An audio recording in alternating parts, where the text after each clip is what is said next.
সবাই জানেন আপনারা যে এটা ওই হাইকোর্ট ডিভিশন থেকে খালাস হয়েছিল। অল দি অ্যাকিউজ পারসনস যাদের সেন্টেন্স ছিল, কনভিকশন ছিল, সবাইকে হাইকোর্ট ডিভিশন খালাস দিয়েছে। এই খালাসের এগেনস্টে রাষ্ট্রপক্ষ আমাদের সুপ্রিম কোর্টের অ্যাপেলেট ডিভিশনে ওনারা লিভ টু আপিল ফাইল করেছেন এবং সেই লিভ টু আপিলের আজকে শুনানি ছিল।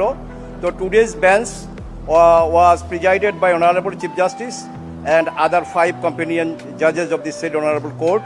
তো শুনানি ফার্স্ট আওয়ারে হয়েছে, এখন সেকেন্ড হাফে আবার রিচেজের পরে 11:30টায় যখন শুনানি শুরু হলো।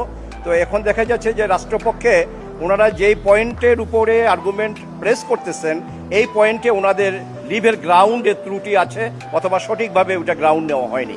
তো যার জন্য অনারেবল চিফ জাস্টিস সাহেব বললেন যে তাইলে আপনারা আপনাদের গ্রাউন্ড ঠিক করেন এবং এটা ঠিক করে আসেন, এবং পরবর্তী ধার্য তারিখ দিল এই মাসের 26 তারিখে। এই মাসের 26 তারিখের মধ্যে ওনারা ওই গ্রাউন্ড ওনারা ওটাকে আরও মডিফাই করে আসুক অথবা